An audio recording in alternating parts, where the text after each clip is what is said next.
Norte de la India. Los activistas de la organización abolicionista Free the Slaves, Liberen a los esclavos, están en acción. Deben actuar rápidamente antes de que el dueño de la fábrica se entere de la racia. Encuentran a 24 chicos en el recinto de la fábrica. Fueron atraídos por traficantes de esclavos de sus aldeas y esclavizados.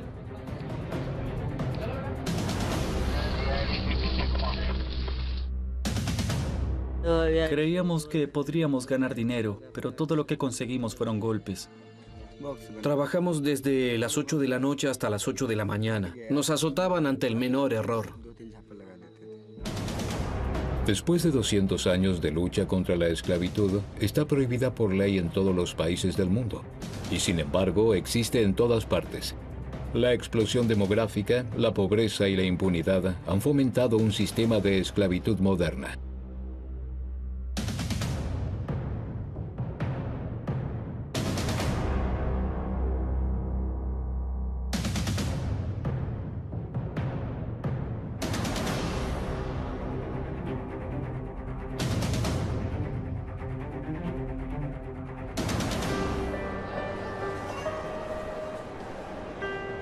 Sabemos de la esclavitud solo por el oscuro pasado.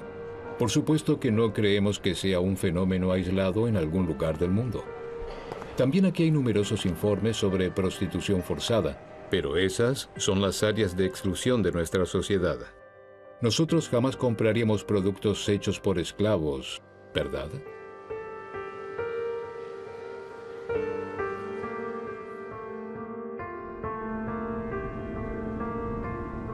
Solo muy pocos suponen lo que sucede bajo los toldos plásticos de la ciudad española de Almería. Los invernaderos cubren una superficie equivalente a 80.000 estadios de fútbol. De aquí proviene la fruta y la verdura de invierno de Europa. Una gran parte es para los supermercados alemanes.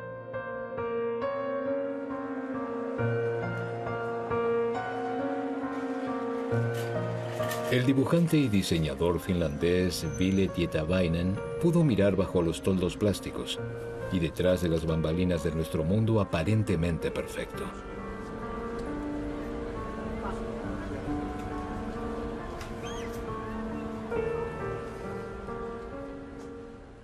Hoy tengo la sensación de que soy culpable por el solo hecho de entrar al supermercado, como si yo mismo fuera un delincuente. Hace 10 años, Tietäväinen viajó largamente por Marruecos y España. Se encontró con muchas personas que le contaron sus historias.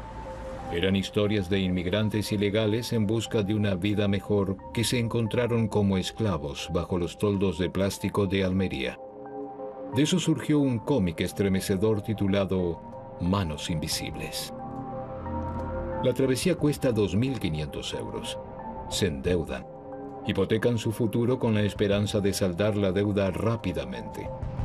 Durante el viaje a España, donde un breve estrecho separa el primer mundo del tercero, arriesgan la vida en embarcaciones no aptas para navegar.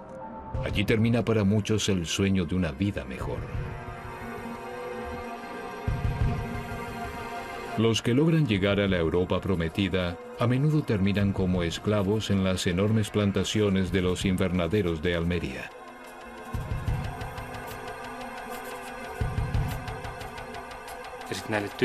Los trabajadores ilegales viven en terrenos abandonados de antiguos invernaderos.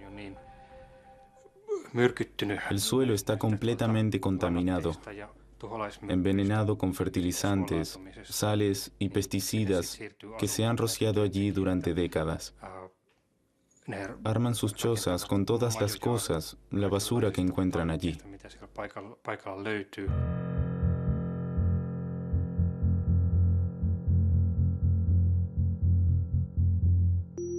Unos 40.000 inmigrantes ilegales trabajan aquí en un mundo paralelo. Escapar es casi imposible, ya que son capturados, deportados o la policía los trae de regreso a las plantaciones. Queda a criterio de los propietarios de las plantaciones pagarles un magro salario o nada. Para los ilegales no se aplica ninguna ley laboral.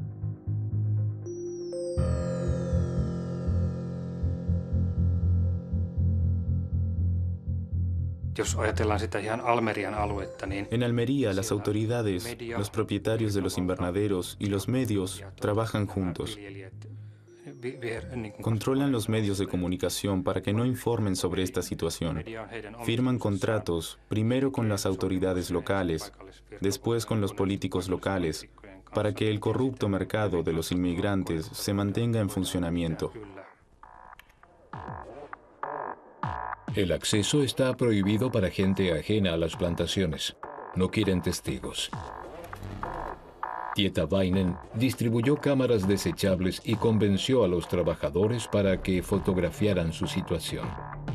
Surgieron miles de fotos que sirvieron como base para sus dibujos.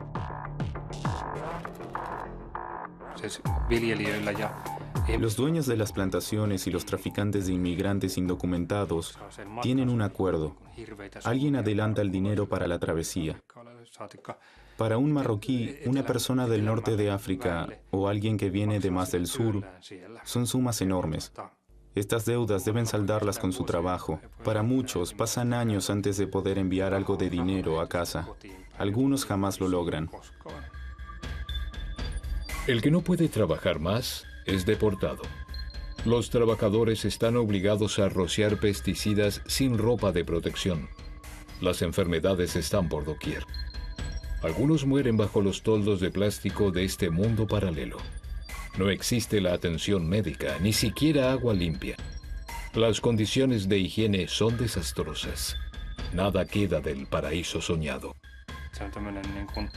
Los españoles y los turistas jamás ven a los inmigrantes y estos no vuelven a salir mientras vivan. De eso se ocupan las autoridades y mantienen la frontera permeable en función de la cantidad de trabajadores que necesiten. El dueño de la plantación puede vender permisos de trabajo que vinculan a estas personas a determinados empleadores y una vez que están atrapados por las deudas, no salen más de allí. ¿Esclavitud en medio de Europa? ¿Una Europa que apela a los valores humanos? El cómic de Tietäväinen acaparó mucha atención. Fue traducido a varios idiomas y recibió una lluvia de premios. Pero, ¿cambió algo?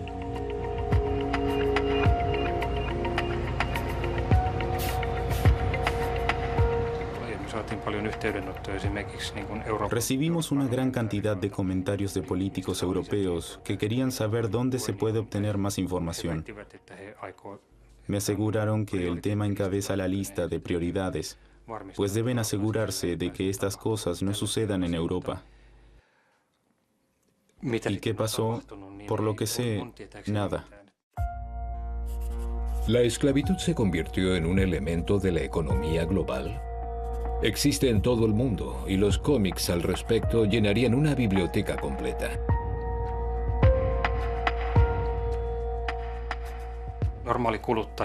El consumidor normal no va allí. Bueno, tal vez escuchó rumores, pero mientras la comida sea barata, no hay razón para molestarse. En la abadía de Westminster, en Londres, se encuentran las tumbas de grandes hombres como Darwin, Dickens, Newton y muchos otros. Aquí también está la tumba de William Wilberforce, el abuelo de la abolición. En 1807, después de 18 años de campañas y lucha contra la esclavitud, Wilberforce tuvo éxito. Después de 10 horas de debate en el Parlamento, se sancionó la primera ley contra la trata de esclavos. Hoy la esclavitud está prohibida en todo el mundo, pero ¿qué importa? Actualmente hay unos 38 millones de esclavos. Nos encontramos con Kevin Bales en la isla de Guernsey. El científico dirige el Instituto Wilberforce para el estudio de la esclavitud moderna y se lo considera un experto en la materia. La primera vez que escuché sobre la esclavitud moderna fue en la década del 90, cuando tomé un folleto en un evento. En él decía, actualmente hay millones de esclavos en el mundo. Me dije, esto no puede ser verdad. Todo el mundo sabe que la esclavitud ya no existe desde el siglo XIX. Esta afirmación fue el motivo de un trabajo de investigación que duró años. Kevin Bales se asomó entre los bastidores de nuestro mundo e ingresó en otro que no había creído posible. Me ocupé intensamente de este tema y descubrí que era verdad. Cuando me encontré con gente que vive en esclavitud, vi cosas espantosas. El mundo de los esclavos es muy desequilibrante. Entre la esclavitud clásica y la moderna solo existen dos diferencias. Hoy ya no está legitimada por la legislación vigente y los esclavos son más baratos que nunca.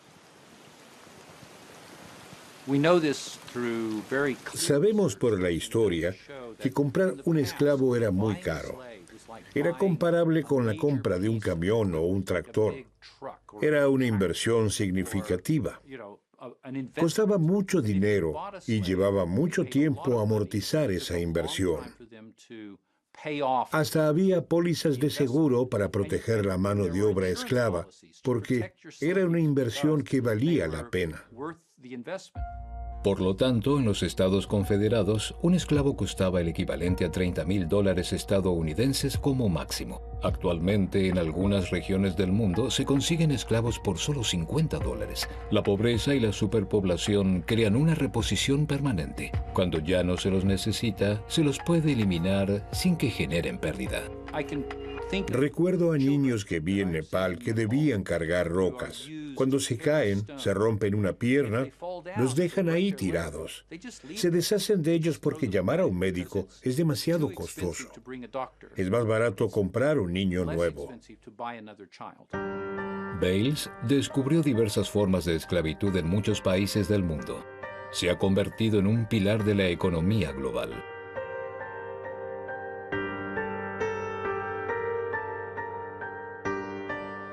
Por supuesto que hay una conexión entre la esclavitud moderna y los directivos de las empresas internacionales, tal como hay una conexión entre la esclavitud moderna y cada uno de nosotros como consumidores. Todos a lo largo de la cadena de suministro estamos vinculados con ella, desde los gerentes de las grandes empresas hasta nosotros.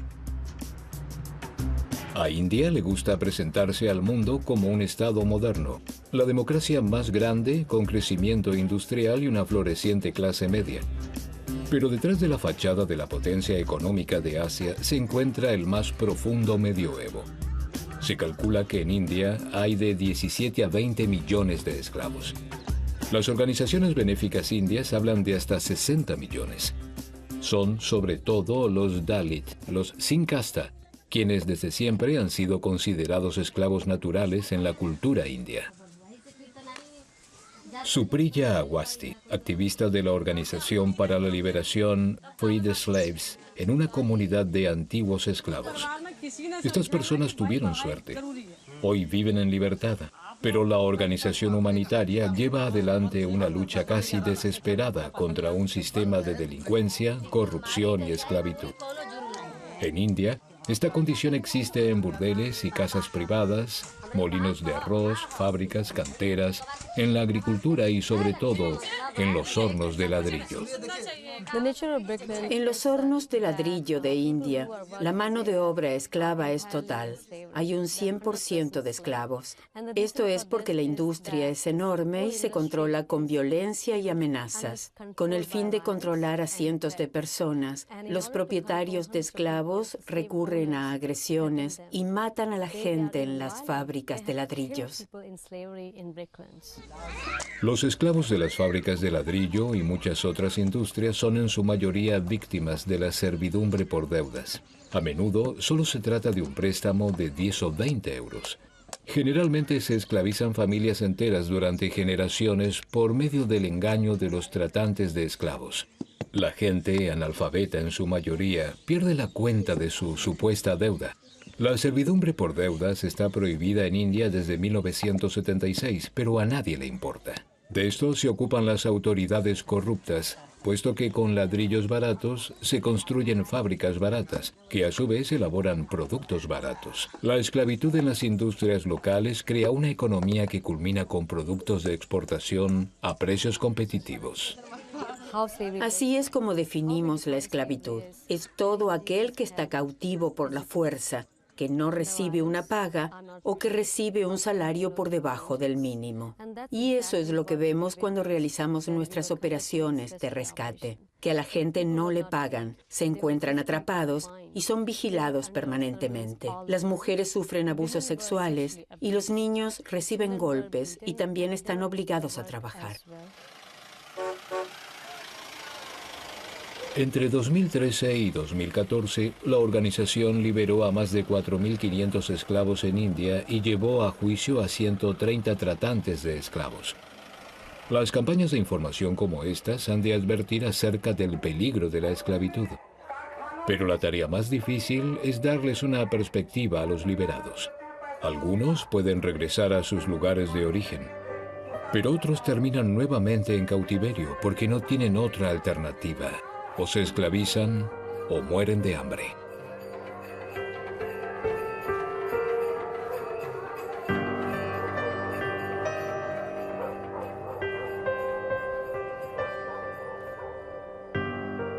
Cada operación de rescate es impredecible. No sabemos qué sucederá, de dónde es la gente, cuántos años han pasado en esclavitud. Lo único que sabemos es que debemos reorganizar sus vidas, pero ellos mismos deben conservar su libertad. Las organizaciones humanitarias afrontan un ejército de millones de esclavos. A eso se le suma que su trabajo se complica cada vez más. El actual gobierno ha decidido ignorar el problema y ocultarlo cuanto sea posible. Se supone que está en juego la reputación de una nación moderna. La esclavitud no cuadra en la imagen deseada de la India del siglo XXI.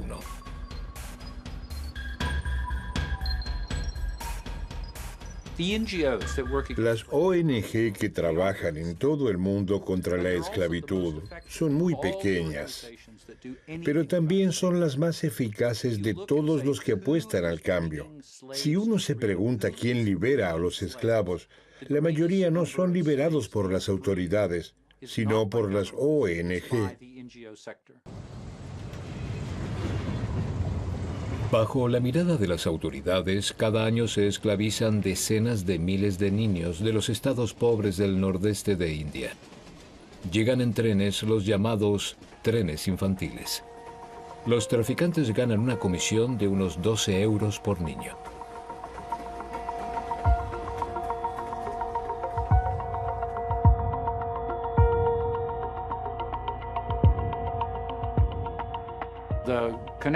Nosotros, los que vivimos en las regiones ricas del mundo, estamos conectados con la esclavitud de diversas formas, a través de alfombras, alimentos, a través del pescado, de la joyería, del calzado.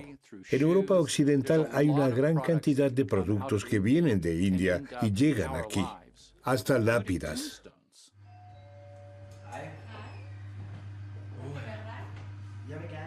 De regreso en la próspera Europa, estamos en Copenhague para hablar con el periodista danés Miki Mistrati. Se topó con un nexo muy directo entre la mano de obra esclava y un producto de nuestra canasta familiar, el chocolate.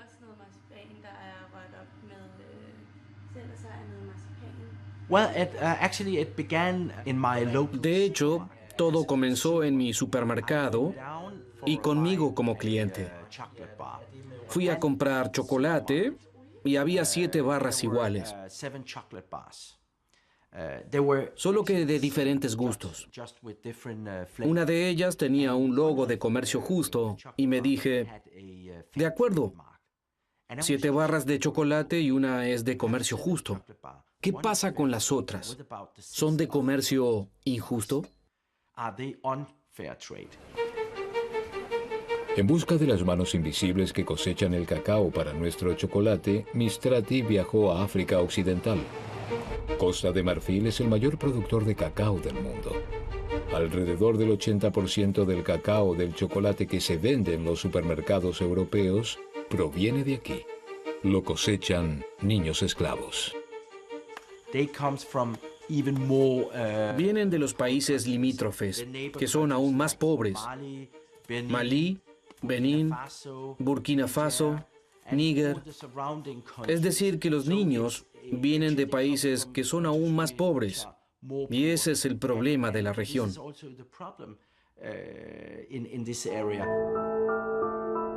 Según un informe de UNICEF, en África Occidental se secuestran unos 200.000 niños al año. Muchos de ellos se esclavizan. Hay una gran industria de caza de esclavos.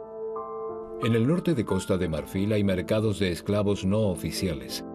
Los propietarios de las plantaciones pueden comprarlos allí.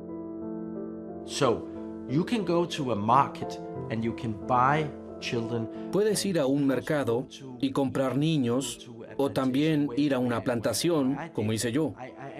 Fui a una plantación de cacao y simulé que quería comprar niños para mi propia plantación.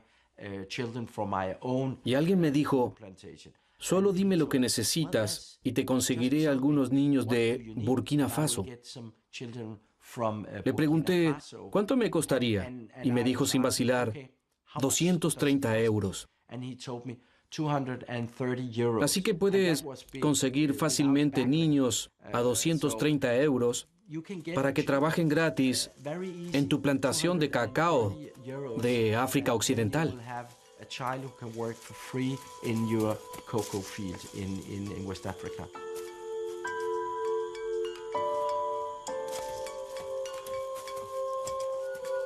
Según las estadísticas, los alemanes consumen 11 kilos de chocolate al año.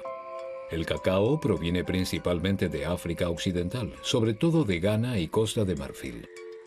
Los padres entregan a sus niños a los traficantes. La pobreza los obliga a hacerlo y a creer en falsas promesas.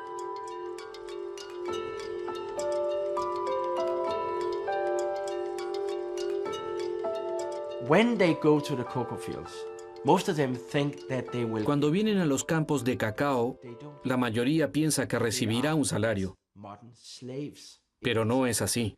Son esclavos modernos en plantaciones de cacao, de modo que intentan escapar.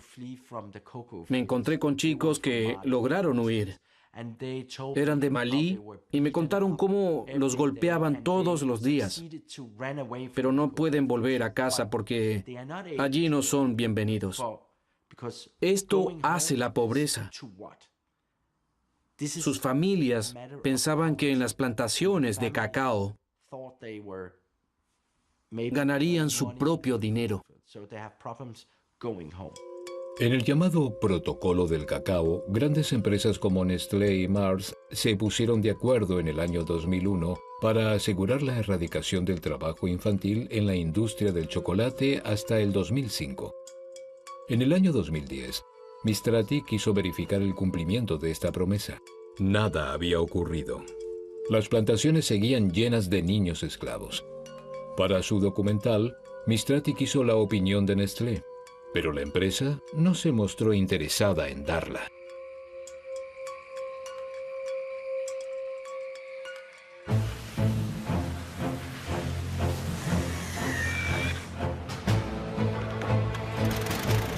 De modo que comenzó una especie de guerrilla. Viajó a Suiza, a la sede de Nestlé, con el fin de provocar una reacción. Y la reacción no se hizo esperar.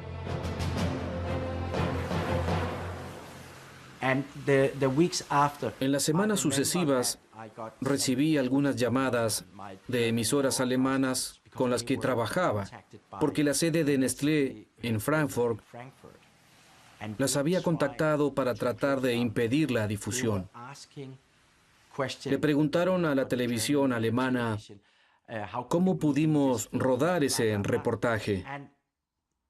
Y mi emisora alemana respondió que todo era correcto, los hechos eran ciertos y que el reportaje se televisaría, lo cual era muy importante para mí, por supuesto, pero trataron de impedir la transmisión de todas las formas posibles. El lado oscuro del chocolate fue un éxito internacional y provocó el debate abierto. Las empresas juraron implementar mejoras y anunciaron proyectos humanitarios. Mistrati quiso verificarlos en un segundo documental, y de verdad hubo un cambio. No le volvieron a otorgar el visado para Costa de Marfil. Hay muchísimo dinero en el juego. Es un gran negocio. Por eso el gobierno no quiere que un tipo como yo venga a interferir en sus actividades, porque trabaja en estrecha colaboración con Nestlé, por ejemplo. Y la empresa tiene mucha influencia en Costa de Marfil. Está allí desde hace más de 50 años. De modo que hay una relación muy cercana entre el gobierno de Costa de Marfil y Nestlé. Finalmente logró una entrevista con Nestlé. Dijeron que no sabían nada al respecto y que estaban haciendo todo lo posible. El documental de Mistrati se exhibió en todo el mundo, excepto en la patria de Nestlé. Creo que las emisoras suizas tenían miedo a Nestlé, miedo a emitir este reportaje. No tengo pruebas, pero compraron el documental. Sabían de antemano el tema que se trataba y tenían una copia del reportaje. En mi opinión, tuvieron miedo a Nestlé y no se atrevieron a mostrarlo. La escenografía en la que vivimos tiene un diseño intrincado y los fabricantes no quieren que se difundan imágenes de lo que sucede detrás de la escena. Mientras no aparezca ningún logotipo de comercio justo, no queda claro en qué condiciones se elaboró, por ejemplo, nuestro chocolate.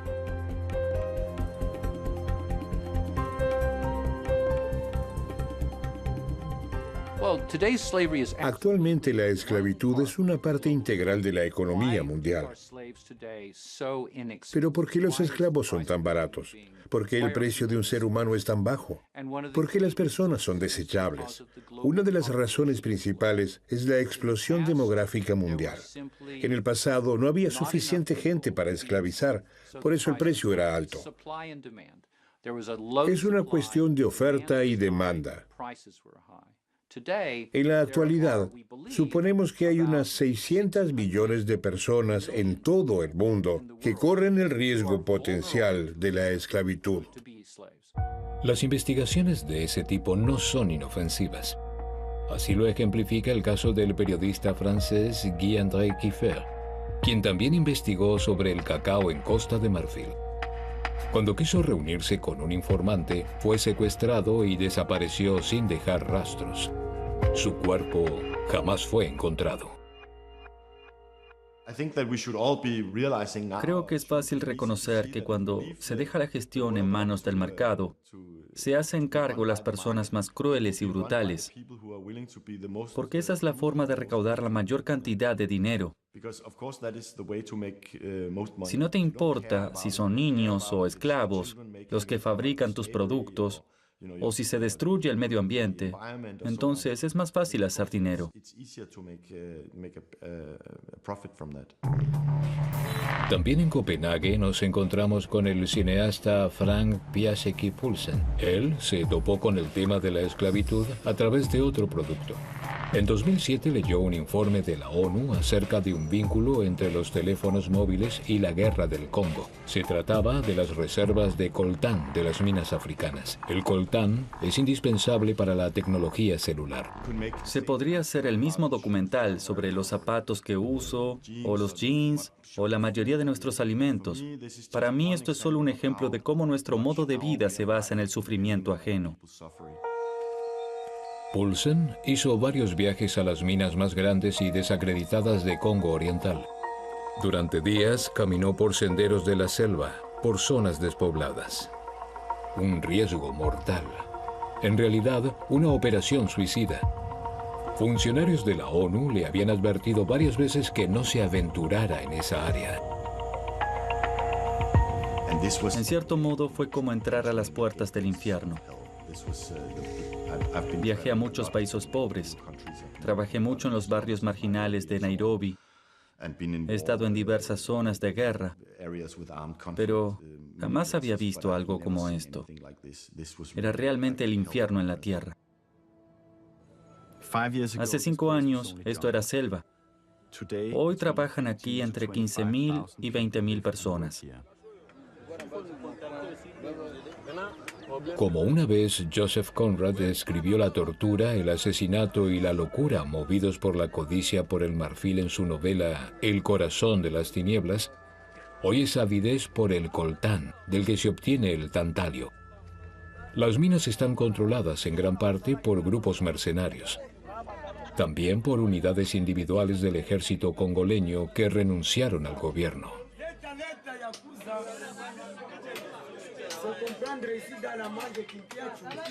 Poulsen penetra con la cámara hasta los pozos de las minas, hasta lo más profundo del oscuro corazón de África, de donde proviene el material para nuestros teléfonos inteligentes.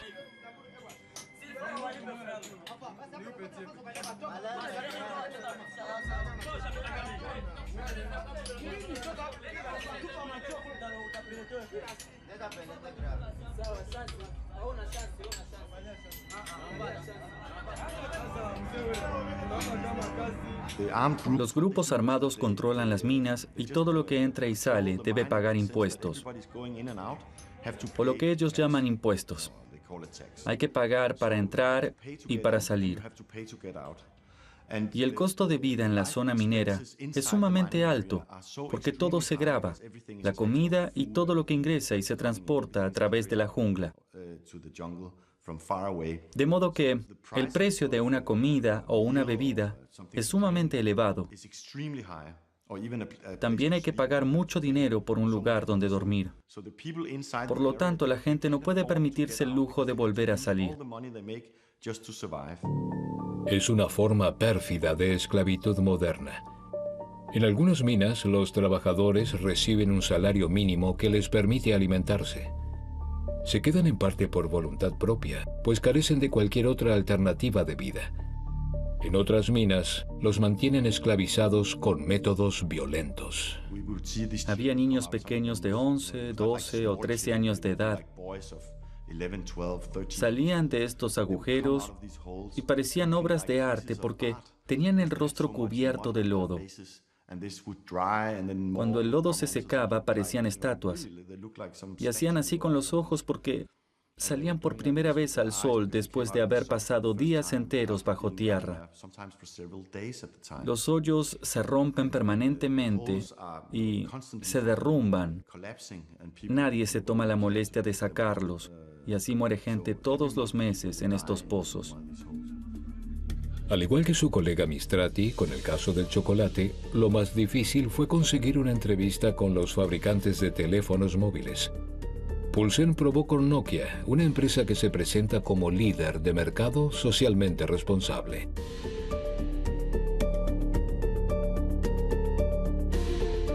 Es bastante gracioso porque nadie atendió el teléfono durante un año entero para hablar conmigo sobre la posibilidad de una entrevista.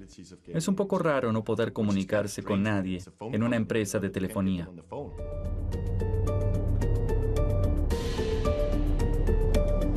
Cuando finalmente Nokia se atreve a aparecer frente a las cámaras después de un año, intenta las mismas excusas y promesas de Nestlé. Argumentan que no se puede controlar de qué minas provienen las materias primas. Ellos también afirman que están haciendo todo lo posible. En Alemania hay unos 114 millones de conexiones de telefonía móvil. En 2014 se vendieron unos 2.000 millones de teléfonos móviles en todo el mundo. Solo en Estados Unidos se sancionó una ley que obliga a las empresas a probar el origen de los llamados materiales de conflicto. La ley solo asegura que las materias primas no financien conflictos armados. No contempla la mano de obra esclava. Pensemos en un país como Ghana. Hay cientos de miles de personas esclavizadas que trabajan en minas de oro. Este oro fluye directamente a la economía de Ghana. El gobierno de Ghana recauda mucho en impuestos. Es el oro de un negocio criminal. El oro de los esclavos llega a nuestros dedos, a nuestras joyas, y nadie hace nada al respecto. Lo mismo vale para muchos otros países de África. Es como si viviéramos en un mundo ilusorio. como actores en un decorado que han olvidado que fuera del teatro existe un mundo totalmente diferente que se desarrolla en tierras lejanas. Menos personas aún imaginan que la esclavitud también existe en Alemania.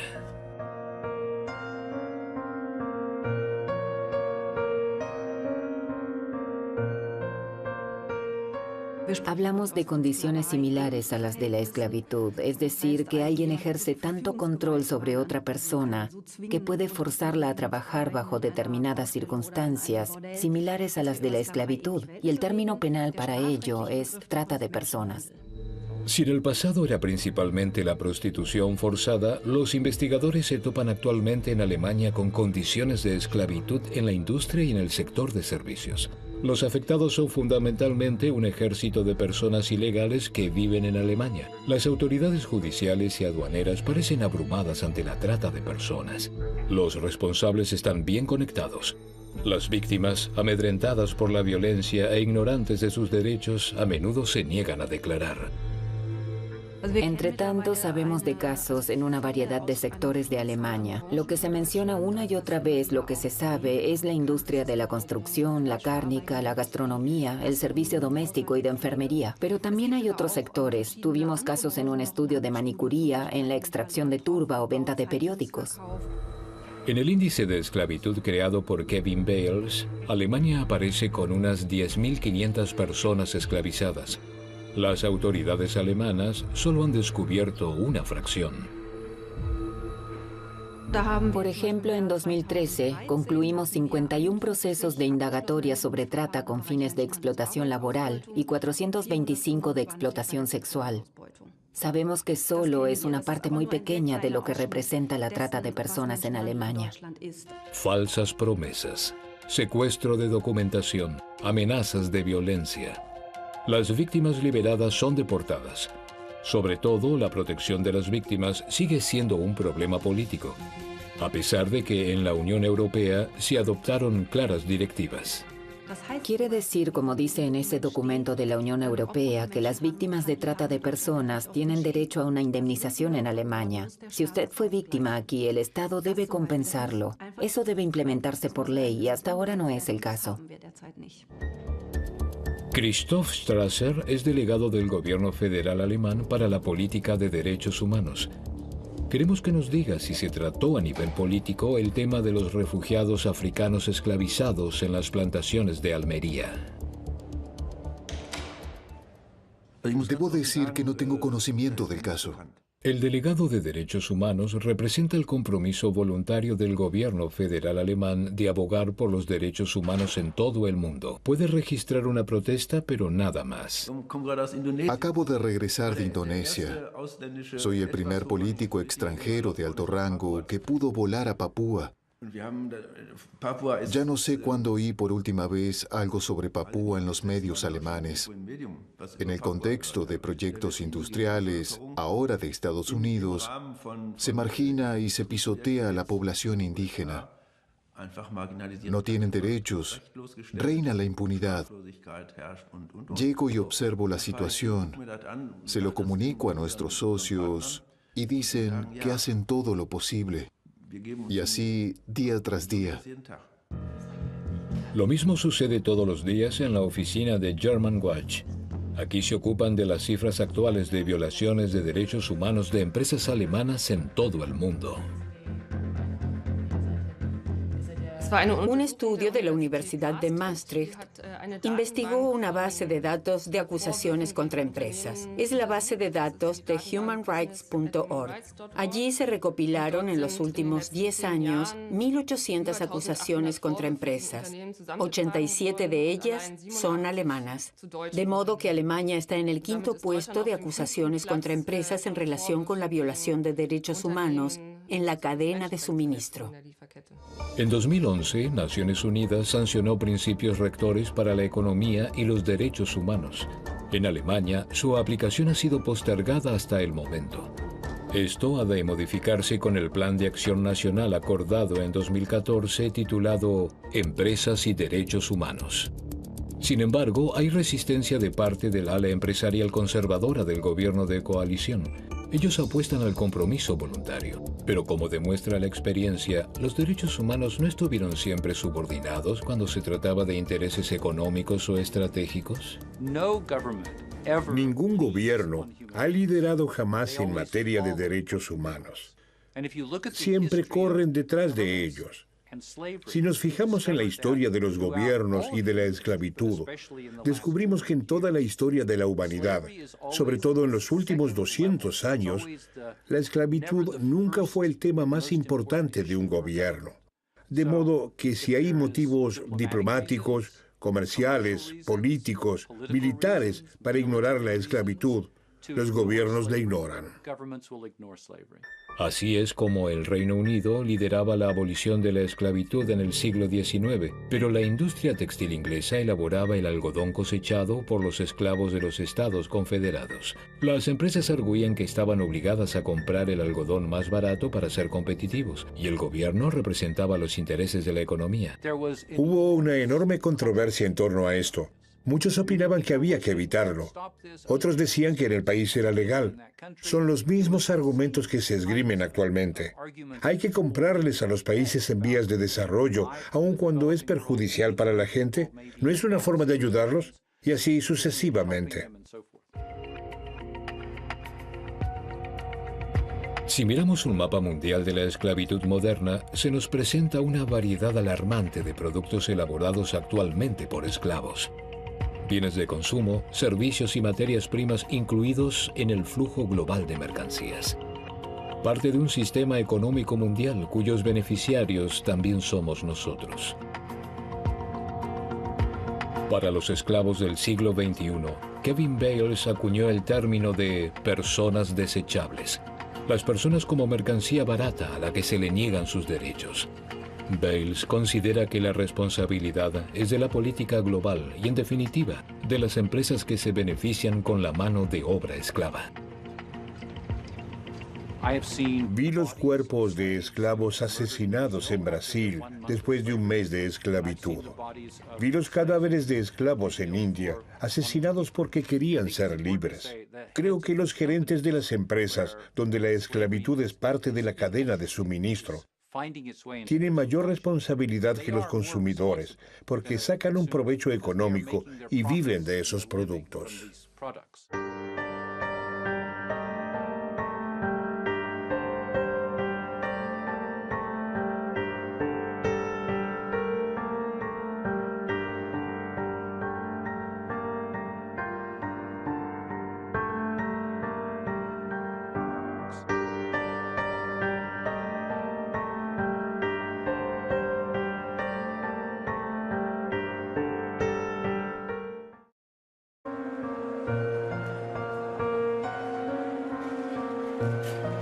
El dibujante y diseñador finlandés Ville Tietäväinen pudo mirar bajo los toldos plásticos y detrás de las bambalinas de nuestro mundo aparentemente perfecto.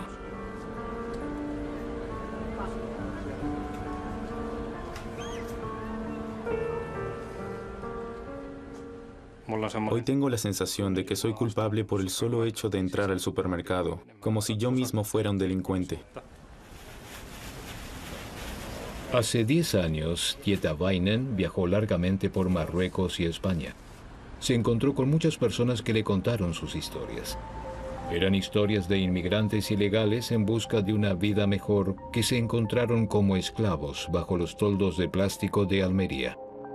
De eso surgió un cómic estremecedor titulado Manos Invisibles.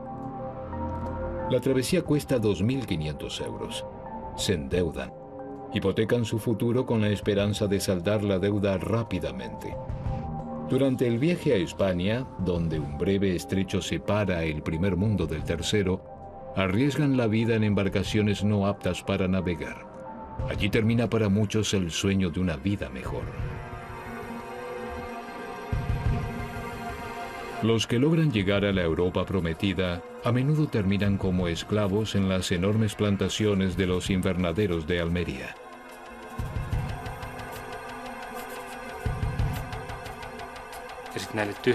Los trabajadores ilegales viven en terrenos abandonados de antiguos invernaderos. El suelo está completamente contaminado. envenenado con fertilizantes, sales y pesticidas que se han rociado allí durante décadas. Arman sus chozas con todas las cosas, la basura que encuentran allí.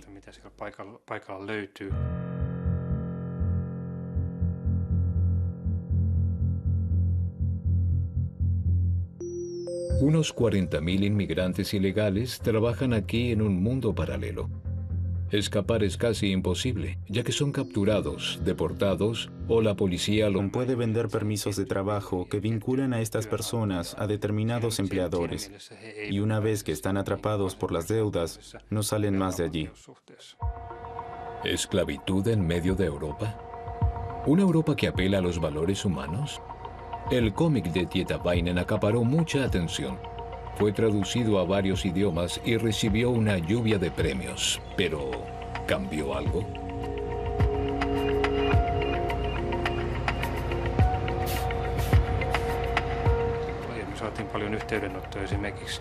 Recibimos una gran cantidad de comentarios de políticos europeos que querían saber dónde se puede obtener más información.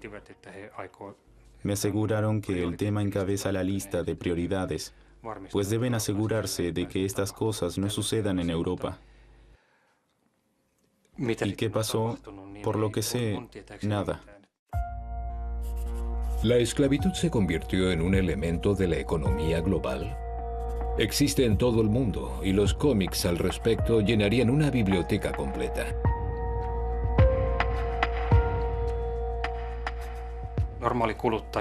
El consumidor normal no va allí.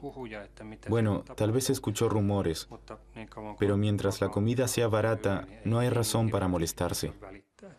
En la abadía de Westminster, en Londres, se encuentran las tumbas de grandes hombres como Darwin, Dickens, Newton y muchos otros.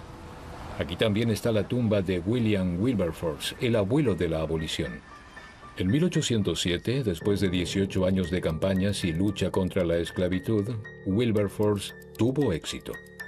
Después de 10 horas de debate en el Parlamento, se sancionó la primera ley contra la trata de esclavos. Hoy la esclavitud está prohibida en todo el mundo, pero ¿qué importa? Actualmente hay unos 38 millones de esclavos. Nos encontramos con Kevin Bales en la isla de Guernsey. El científico dirige el Instituto Wilberforce para el estudio de la esclavitud moderna y se lo considera un experto en la materia. La primera vez que escuché sobre Los trae de regreso a las plantaciones. Queda a criterio de los propietarios de las plantaciones pagarles un magro salario o nada. Para los ilegales no se aplica ninguna ley laboral.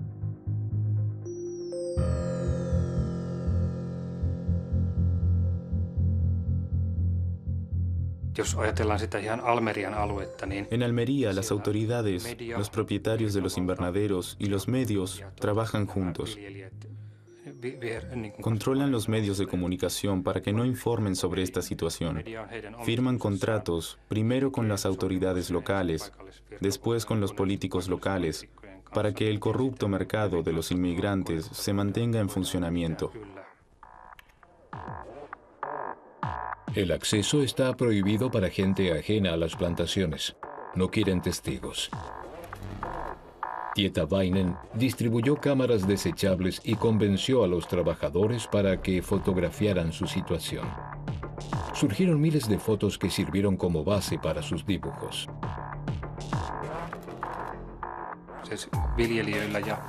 Los dueños de las plantaciones y los traficantes de inmigrantes indocumentados tienen un acuerdo. Alguien adelanta el dinero para la travesía. Para un marroquí, una persona del norte de África o alguien que viene de más del sur, son sumas enormes. Estas deudas deben saldarlas con su trabajo. Para muchos, pasan años antes de poder enviar algo de dinero a casa. Algunos jamás lo logran. El que no puede trabajar más es deportado. Los trabajadores están obligados a rociar pesticidas sin ropa de protección. Las enfermedades están por doquier. Algunos mueren bajo los toldos de plástico de este mundo paralelo. No existe la atención médica, ni siquiera agua limpia. Las condiciones de higiene son desastrosas. nada queda del paraíso soñado. Los españoles y los turistas jamás ven a los inmigrantes y estos no vuelven a salir mientras vivan. De eso se ocupan las autoridades y mantienen la frontera permeable en función de la cantidad de trabajadores que necesiten. El dueño de la plantación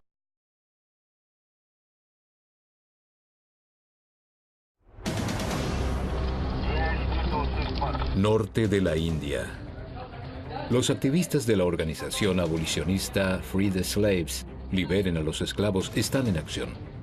Deben actuar rápidamente antes de que el dueño de la fábrica se entere de la racia. Encuentran a 24 chicos en el recinto de la fábrica. Fueron atraídos por traficantes de esclavos de sus aldeas y esclavizados.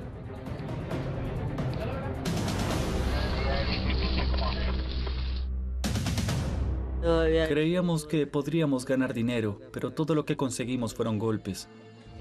Trabajamos desde las 8 de la noche hasta las 8 de la mañana. Nos azotaban ante el menor error.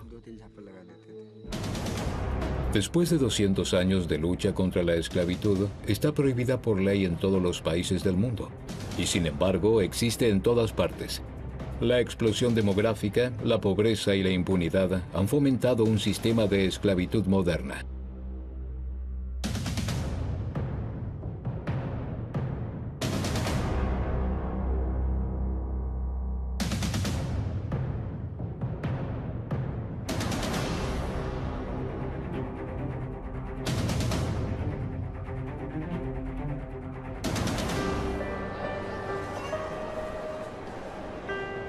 Sabemos de la esclavitud solo por el oscuro pasado. Por supuesto que no creemos que sea un fenómeno aislado en algún lugar del mundo. También aquí hay numerosos informes sobre prostitución forzada, pero esas son las áreas de exclusión de nuestra sociedad. Nosotros jamás compraríamos productos hechos por esclavos, ¿verdad?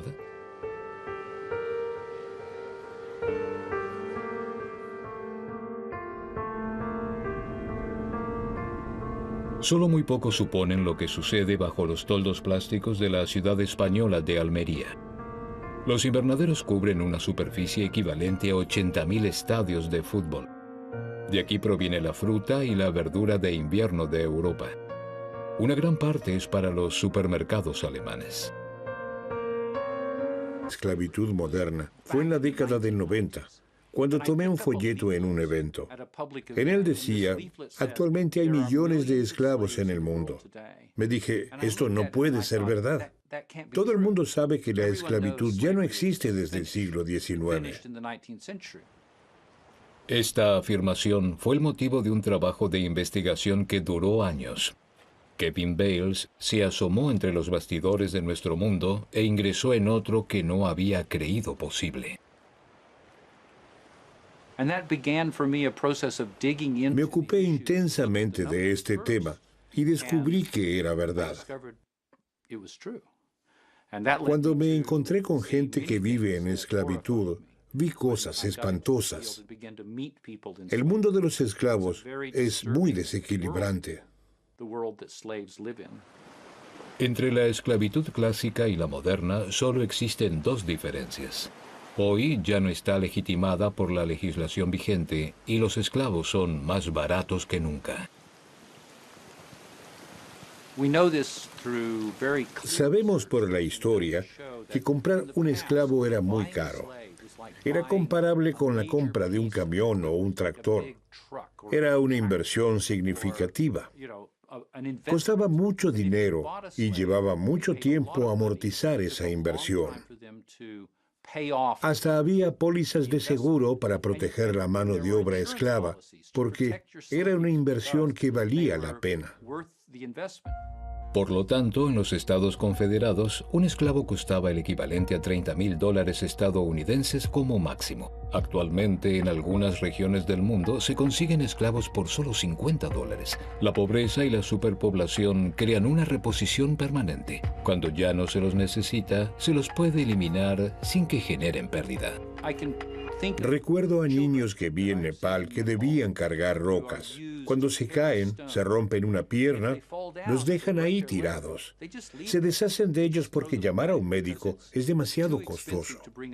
Es más barato comprar un niño nuevo. Bales descubrió diversas